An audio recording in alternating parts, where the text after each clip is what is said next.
Hello, I am an addict named Bill. This is our guide to local services reading, Part 3. In some cases, division can be a good thing. In this section of our service literature, a guide to local services, I will be reading about dividing our area service committees. Maybe the area is so big that our primary purpose begins to be affected.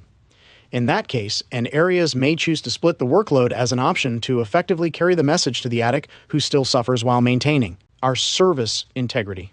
This is page 70 of our manual, Dividing Area Service Committees. Locally, most area service committees serve dual functions, offering both group support and direct service administration. A small area committee, while providing a forum in which groups can share their experience with one another, often has difficulty administering direct NA services. An especially large committee, on the other hand, may have plenty of money and manpower for direct service administration, but be too large to accommodate the kind of sharing that its groups need to support one another. Areas grow and change. As time passes, some area committees find themselves with so many GSRs attending that it's almost impossible to conduct orderly monthly meetings. Others start to ask whether an area committee that serves many towns might not be more effective if broken up into a number of committees separately serving those towns. Still others experience internal conflicts and wonder whether it wouldn't be easier just to separate the camps into their own area service committees. Regardless of where the question comes from, it's important that the answer follow only on careful consideration of the group conscience of the entire area. There's much to examine and many questions to answer in dividing an area. Many areas begin considering a division when they reach a certain size. But how big is a big area, and how small is small? Areas range in size from 5 to 50 or more groups. Yet size often has less to do with how well an area works than effective leadership, commitment to principles, and the consistent involvement of area groups. There is no magic number that should trigger an area division. The only appropriate trigger is function, not form. If your area is discussing the possibility of a division, we suggest you conduct an area inventory and review the criteria described in coming sections of this chapter to carefully examine your area's services. If you discover problems in your ASC, such as those described under the inventory heading in the previous chapter, see if you can solve them by some means other than the division of your area. If, after all this, you still believe the interests of the NA community and the community at large can best be served by dividing your area, you can proceed with confidence. Before getting into the mechanics of division, there's one more thing we must emphasize. Your groups aren't getting a divorce. It's the service apparatus you're dividing, not the fellowship. Even as you plan to divide your area, we encourage you to also take steps to maintain the unity of the NA fellowship in your community. By scheduling regular joint speaker meetings, social events, and workshops for all the groups formerly served by the original ASC, you can substantially ease the trauma of an area division. How to divide. Like any organization, an NA area committee has responsibilities, assets, and liabilities. When a portion of the groups served by an ASC unilaterally decides to pull out and form its own area committee, it may leave the parent committee impaired in its ability to serve the remaining groups. That's why, when an ASC is ready to divide, we encourage the entire area to participate in the division process. Open your lines of communication, work out the issues, recognize the problems, resolve whatever disagreements may arise, and then take an active part in implementing the program developed by your area. In other words, cooperate and surrender. The territory, assets, and liabilities of the original area committee should be carefully inventoried. Then, by mutual agreement, those responsibilities should be equitably divided among the new areas before the division is actually effected. Such a transition eliminates the potential for disruption of vital NA services to the groups and the community, assuring that we continue to fulfill our primary purpose. Area boundaries. Clear area boundaries help each ASC understand its responsibilities and assure that NA services are delivered consistently. If a call for service comes from a particular location, there is no question whose job it is to answer that call. And when ASC subcommittees develop work plans for service within their territory, they can be sure they have fulfilled all their responsibilities. The simplest, most natural divisions of service territory are based on already existing geographic, political, or other functional boundaries. A very large area, for example, might create an ASC for each county within its former domain. A city already divided into wards could develop area committees within each ward. And a heavily populated valley split by a river or major thoroughfare could initiate new area committees on either side of the water or roadway. Brainstorm the possibilities, discuss them among yourselves, and do what seems best for the members in your area. When creating new area boundaries, we should consider the resources contained in each territory. Ideally, each new area will have about the same number of groups. So that all the areas have access to the service experience they need, none of the new areas should have a predominance of the trusted servants from the old area. Consideration should also be given to the financial base from which each new area will have to build. In some areas, most ASC contributions come from groups in 1 or 2 districts. If at all possible, and it may not be possible, try to divide those districts equitably among the new areas. There is one very sensitive issue to examine when defining new area boundaries: segregation. In many places, geographic and political boundaries serve to segregate racial, ethnic, cultural, religious, and economic communities from one another. Creating area committee boundaries that are based on such divisions can have the effect of isolating a minority within the NA community from the resources of the majority population. These divisions can engender or aggravate antagonisms, threaten our common welfare, and fracture the unity on which our personal recovery depends. Areas deliberately created to include members from diverse backgrounds can enhance NA unity and emphasize the appeal of our message to all addicts regardless of age, race, sexual identity, creed, religion, or lack of religion. On the other hand, area boundaries drawn along cultural lines can give minority groups a forum in which their cultural values are honored and their common needs are squarely addressed without dilution or compromise. If your area is considering a division plan which has the effect of segregating minorities within the NA community, we encourage you to carefully examine all the pros and cons before proceeding, paying special attention to the express wishes of minority groups in your community. If you decide to proceed with such a division, we also encourage you to plan frequent joint activities for all the NA members and groups served by the original ASC. Joint dances, speaker meetings, picnics, and similar activities remind us that, though our services may be dividing into a number of area committees, our fellowship remains one. Functional analysis. Once boundaries have been defined for the new area committees, the next step is a functional analysis of the old area committee services. Has the ASC maintained a phone line? Has a meeting list been published? What kinds of activities has the Public Information Subcommittee coordinated and where? How many facilities has the H&I Subcommittee run panels in, and how frequently? For each subcommittee, you could list out each and every function separately, covering each of the following factors. Service, describe the service, maintaining a phone line, running a particular H&I panel, participating in a specific annual PI event, publishing a group directory, etc. As completely as possible. Location, where is this operation carried out? What territory does it cover? Frequency, how often does this function need to be performed? Time, how much time does it take to perform this duty?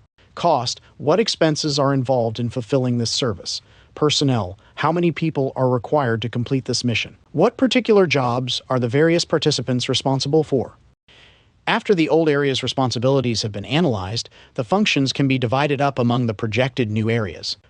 Based on these analyses, subcommittees can be designated for each new ASC. Work plans and budgets can be developed, and suitable guidelines can be created before the old area dissolves and the new areas assume its responsibilities. To Metro. As we noted earlier, most area committees perform double duty, serving as both direct service administrators and group support facilitators. For the sake of convenience, we will be using the word city singular to refer to any major metropolitan area and its environs. Even though most such metropolitan areas are actually composed of a number of adjacent cities and unincorporated districts and sometimes cross both county and state lines, examples of such cities include New York, Los Angeles, Chicago, Sao Paulo, Mexico City, Tokyo, and London. In dividing a larger city that has been served by a single area committee, your NA community may want to consider maintaining the administration of its active service subcommittees under a single body, the Metropolitan Services Committee. This leaves the new area committees free to serve as forums in which their constituent groups can share with and support one another. Administering citywide NA services through a metro committee has a number of potential advantages. Among them, effective subcommittee teams are not split up. This allows NA to make the best use of its limited volunteer leadership base without diminishing services delivered in any of the new areas. The expenses involved in administering separate H&I, PI, phone line, and office services in each of the city's areas are consolidated, eliminating duplicate costs for the same administrative functions. Because primary oversight of working subcommittees occurs in only one place, the Metro Committee, rather than in all the ASCs, the NA service community requires less time for supervising the subcommittee bureaucracy and has more time to focus directly on the needs and challenges of NA groups. The next chapter is devoted to the consideration of Metropolitan Services Committee operations. Or not to Metro. Some multi-area cities will not wish to form a Metropolitan Services Committee, instead administering direct services separately in each constituent ASC. In the process of splitting a large Metropolitan Area Committee into multiple ASCs, how can the NA community decide whether or not it will form a Metro Committee in addition to the new areas? The primary consideration must be function, not form. The existence of a chapter on Metro committees and a guide to local services in NA is not, of itself, sufficient reason for you to create a Metro Committee in your city. A Metropolitan Services Committee should be created only if it will truly serve the needs of Narcotics Anonymous in your locale.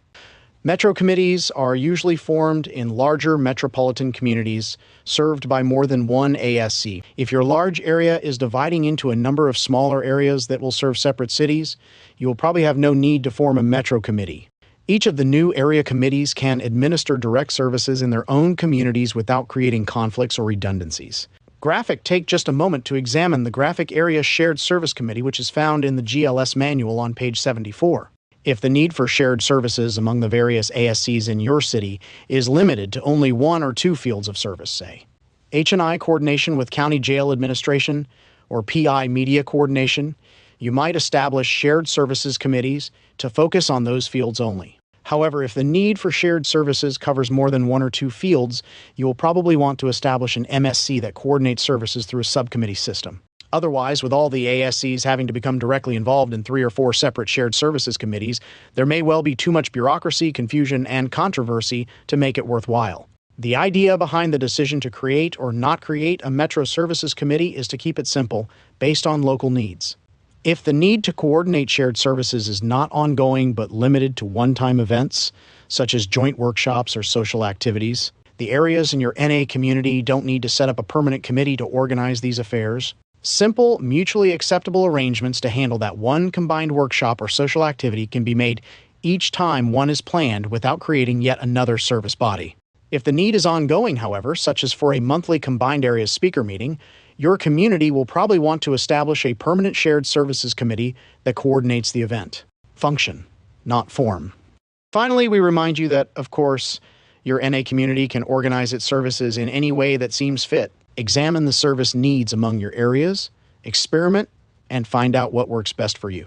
The area committees in your city may want to try out some variants of the MSC model, maintaining certain service functions under the administration of ASC subcommittees, while the Metro Committee handles the rest. Or you might want to keep all direct services in the area committees, establishing a Metropolitan Services Committee solely as a forum in which area subcommittees share about and coordinate their work with one another.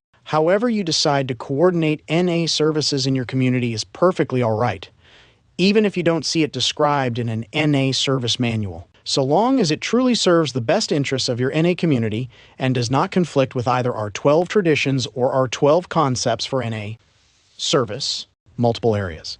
If the area committee serving your city is dividing, and you've decided not to form a Metropolitan Services Committee, there are 3 additional subjects you should consider. First, when you define boundaries for the new areas and analyze and divide service responsibilities among them, keep a sharp lookout for places where future territorial conflicts may arise.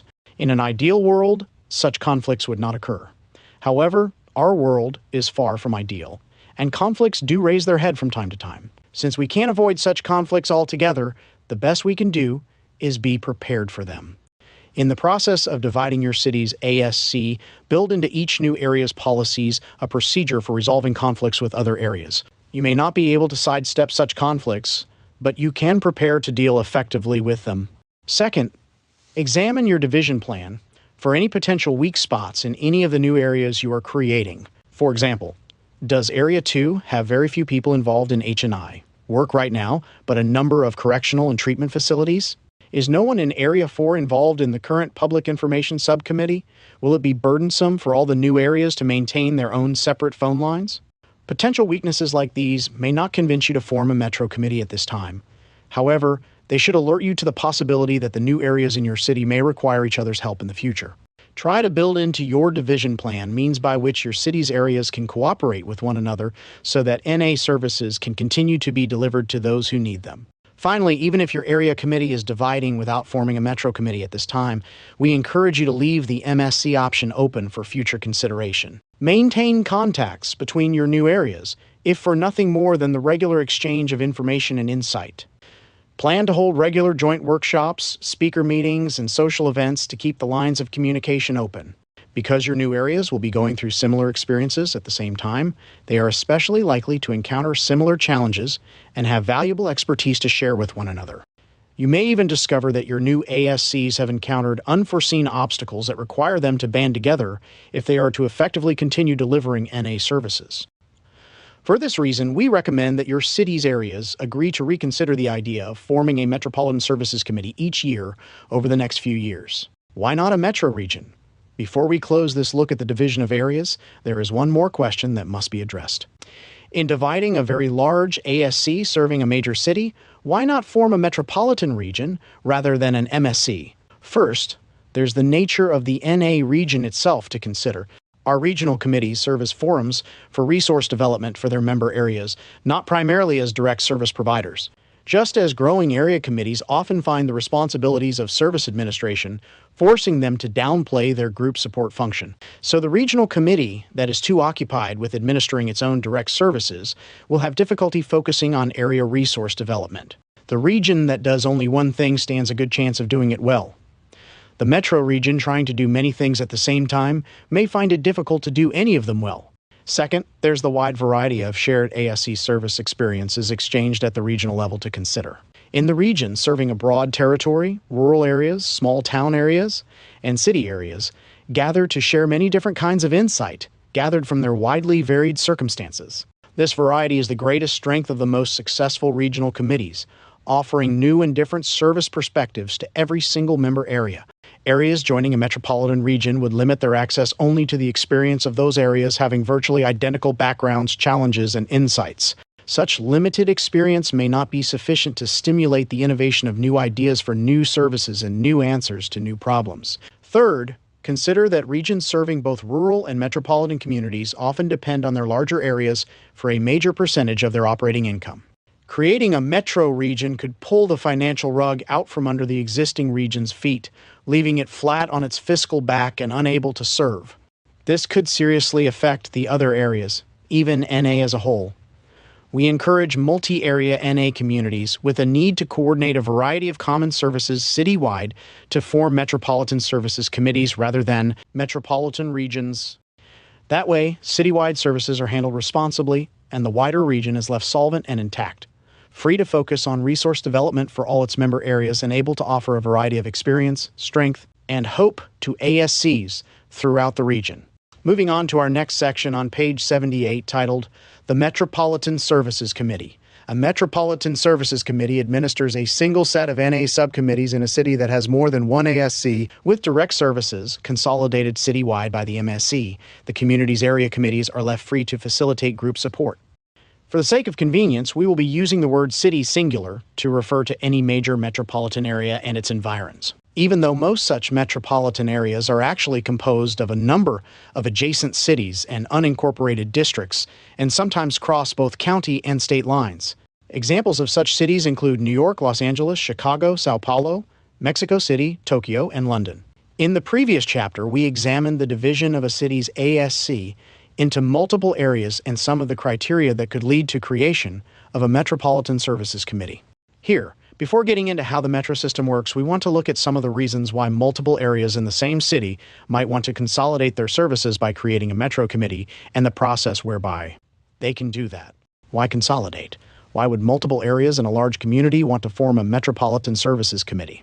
There are three primary reasons. First, the consolidation of services citywide can help the NA community facilitate subcommittee activity more efficiently. Rather than paying the administrative costs associated with, say, 5 separate sets of area subcommittees, only one set of metro subcommittees must be funded. The overall time and energy spent supervising multiple sets of subcommittees can be cut substantially with only one set of subcommittees to guide. And it's easier to find the people needed to make a single set of subcommittees work, even if those subcommittees serve larger territories, than it is to staff 3 or 4 times that number of subcommittees.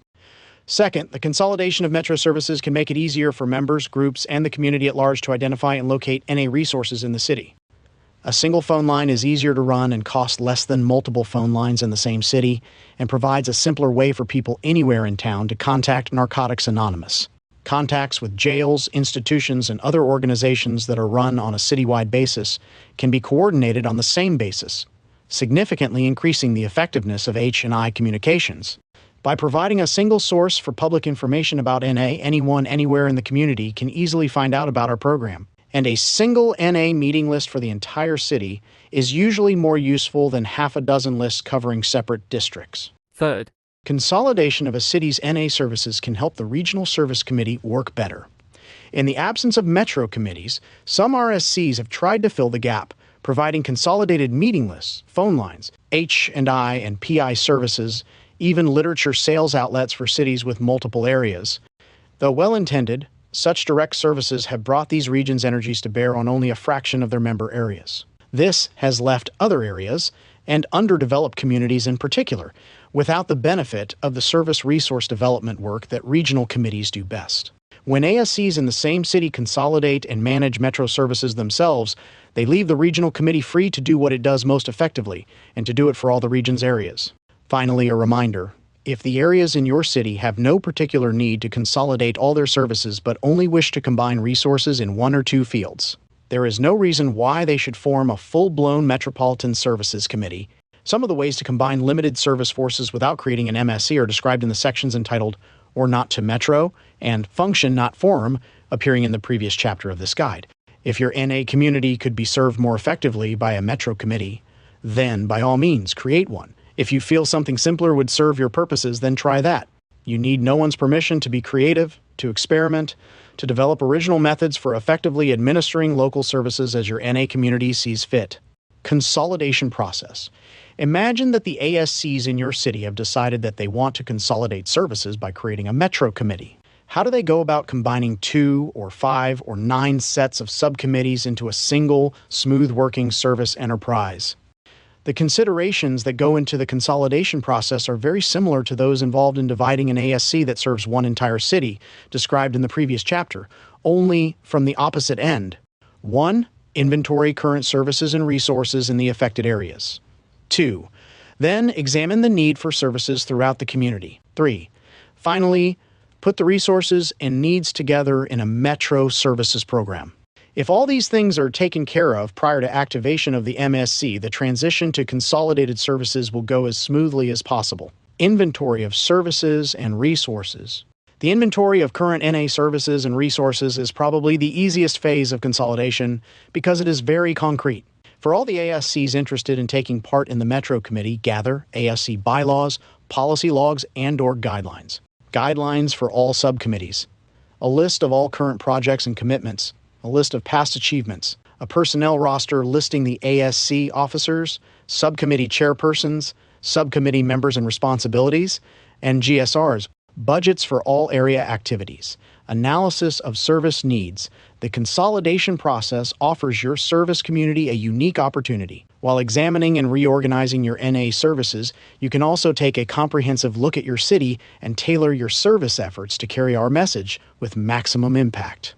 For this analysis, you may wish to hold a conference of the administrative officers and subcommittee chairpersons from each of the areas joining the MSC. Examine your city and your NA community as they are, and develop a sense of your city's real service needs. What to study. 1. Where do your city's NA groups meet, and where do they not meet? 2. What are the districts in your city like? Geography, population density, political inclination, economic stability, ethnicity, and religious orientation. 3. What kinds of government, religious, media, and civic institutions exist in your city? What do they do? Where are these institutions headquartered? How are they organized? What geographic territories do they serve? Institutions to consider include jails, courts, social and psychiatric services, houses of worship, newspapers, magazines, radio and TV stations, cable television outlets, schools, service organizations, and medical and treatment facilities, or why to study it. If there are any blank spaces in the city's recovery map, the Metro may want to consider developing outreach services to help new groups start up in those locales. 2. To make PI and H&I. Efforts effective, we must understand our communities and the people who live in them and act accordingly. An approach that works well in one neighborhood may fail dismally in another. 3. Many of our contacts with addicts and the community at large come through our interactions with city institutions. To map effective PI and H&I strategies, we must thoroughly understand the institutional fabric of our communities.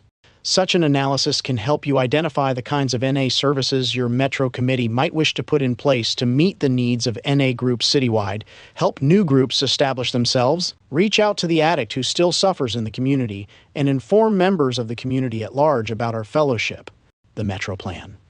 After current area resources have been inventoried and the NA service needs of the entire community have been analyzed, the time comes to put the two together in the new plan for Metro services. What kinds of subcommittees should be organized to meet the NA service needs in your city? And what kinds of service resources exist among the areas joining in the MSC consolidation process? For each Metro subcommittee to be created, develop guidelines, drawing as much as possible from the guidelines that area members are already familiar with. Goals, specific performance targets, ranked in order of their priority. Work plans, step-by-step descriptions of how these performance targets will be met, including timetables. Budgets, linked to prioritized goals and work plans, showing how much money the NA community will need to invest in order to have its services fulfilled. Personnel rosters, combining the lists of members currently involved in the various subcommittees in each metro area. Don't forget to develop basic guidelines for the Metro Committee itself. Also compile a budget for MSC administrative expenses that covers committee meeting hall rental fees, costs for duplicating and mailing Metro Committee minutes, etc. New focus for ASCs. Once a consolidated service program for the MSC itself has been developed, it may be helpful to square away a few internal matters for the area committees that will be proceeding on a new basis once the Metro commences full service operations. What territory will each ASC serve? How many groups meet in each area? What kind of budget will each ASC need for its own operations? And how much money will the MSC need from the areas? Fellowship review. The last step before implementing your Metro consolidation plan, of course, is fellowship review. Send the plan out to all the groups in the areas to be served by the new MSC. Or, if possible, hold a workshop or series of workshops to gather input directly from members. Once group comments have been received, considered, and factored into the plan, it should be put out one more time for approval by the area committees that plan to join in creating the Metropolitan Services Committee. Once the plan is approved, ASCs can begin focusing the majority of their energy on the facilitation of group support, while the MSC coordinates consolidated direct NA services throughout the community. Process reminders. Before leaving this discussion of the consolidation process, here are 3 things to keep in mind throughout your planning activities. 1. Only areas that wish to be served by the Metro Committee should take part in the consolidation of citywide services. 2. Keep the Regional Service Committee fully apprised at each step of your consolidation process. Good communications will ensure the support of other areas in the region for the development of your Metro Committee and keep down the jitters in areas not directly involved in or affected by consolidation of services in your city. If you get stuck in the consolidation process, their informed suggestions may help you get unstuck. 3. You are encouraged to contact the World Service Office at any time for additional information on MSC formation, including the addresses of other areas and Metro committees that have dealt with consolidation, ASCs in the Metro environment. In the previous chapter, we talked about the division of areas. Here, we've examined the consolidation of area services. But once a Metropolitan Services Committee has been established, what do the area committees look like? How do the areas in the Metro relate to one another? And what do the ASCs do after responsibility for direct services is consolidated under the MSC umbrella? ASC responsibilities. ASC responsibilities in the Metro environment are very simple. First, such an ASC provides a place and format that facilitates the sharing of group experience, strength, and hope among GSRs. Second, ASC usually provides means for groups to purchase NA literature. Third, the ASC continues to communicate directly with its Regional Service Committee through its RCMs, helping to provide guidance to the RSC from the area's groups. Fourth, the Area Committee directly links its groups to the Metropolitan Services Committee in its community. And fifth, since groups support local services with direct contributions to their area committees, the ASC is responsible to fund the Metro Committee that administers the community's consolidated local services, communications. As our 8th concept reminds us, our service structure depends on the integrity and effectiveness of our communications. This concept is especially critical to the relationship between a metro committee and its member areas. The MSC manages citywide services on behalf of all groups in the community, yet the groups do not themselves send either representatives or funds directly to the Metro Committee. Each Metro group has delegated that responsibility to the ASC to which it belongs. Therefore, full information about Metro projects, including the money and personnel needed for each, must be communicated to the groups through the Metro's area committees. Likewise, information about group needs and concerns regarding citywide services must be communicated through the ASCs to the Metro Committee. Regular communication between the Metro and area committees helps maintain the MSC's accountability to the NA community, assuring that the consolidated service authority that's been delegated to the Metro Committee is being carried out responsibly. Good communication also gives the groups the information they need to make informed decisions about how to disperse the funds with which they support the service structure. ASC participants. An area committee served by an MSC needs only a minimum of structure to fulfill its functions.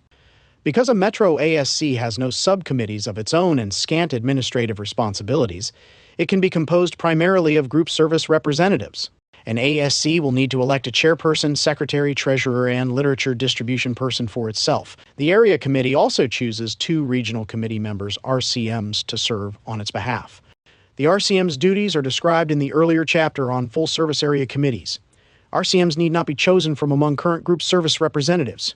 If any GSRs are elected to serve as RCMs, we recommend that they resign from their group positions. The weight of their responsibilities as regional committee members will be plenty for them to bear without also continuing to serve as GSRs. Metro ASCs have one service position to fill that other area committees don't, the Metro Committee member MSM. The MSM serves a function on the area's behalf at the Metropolitan Services Committee, similar to that fulfilled by the GSR at a full service area committee, described in earlier chapters of this guide. With one key exception, unlike GSRs, the MSM does not participate in regional assemblies. As the name suggests, Metro Committee members are full working members of the MSC, serving in their area's interests as well as the best interests of the entire metropolitan NA community and providing for communications. Between the ASC and the MSC, the number of MSMs your area committee must choose depends on the total number of areas participating in your Metro Committee. The fewer the areas involved, the more Metro Committee members each one will need to contribute for the MSC to operate effectively. As with the RCM position, MSMs need not be chosen from among the group service representatives, and those GSRs chosen to serve as Metro Committee members should resign their group positions to keep from becoming overburdened. ASC funding needs. The direct financial needs of an area committee served by an MSC in comparison to those of a full-service ASC are relatively small. A hall large enough to comfortably hold the area's GSRs must be rented. Literature must be stocked for purchase by the groups. Minutes of ASC meetings must be copied and mailed to group representatives. Aside from these, there are few other Metro ASC expenses, if any. However, each ASC served by a Metro Committee receives all the contributions intended by its groups to be used in administering local NA services.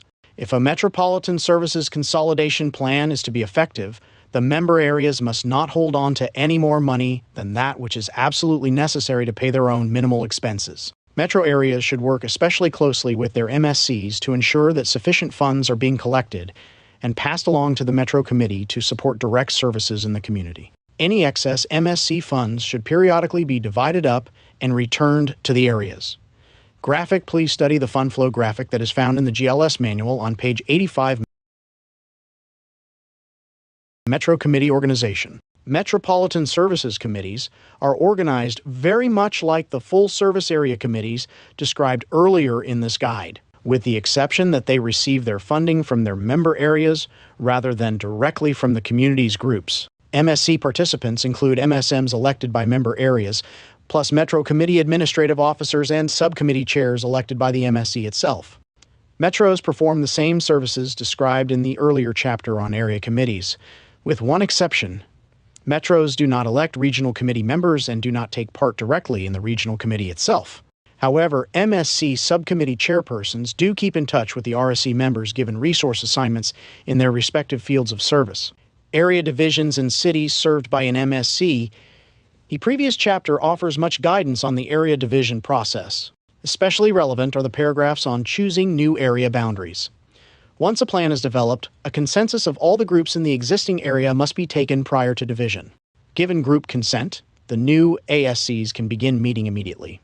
Finally, a word about ASC divisions in metro communities. As noted in the previous chapter, area committees sometimes grow too large to function effectively, requiring division. This is not a major problem for an MSC member area since its division does not affect direct services, only the number of GSRs attending a given ASC meeting. The primary concern in dividing a metro ASC is assuring that the split is designed to enhance group support and for no other purpose. Graphic. Please take a moment to study the graphic of the local services model found on page 86 of the GLS Service Manual. This concludes Part 3 of our reading. Our next section will be Regional Service Committees and Local Services. This manual will conclude here. The rest of the manual pertains to rules of order for meetings, is highly recommended to study for those who conduct or participate in business meetings. Also included are forms for services, usage of logo policy, and many other valuable tools.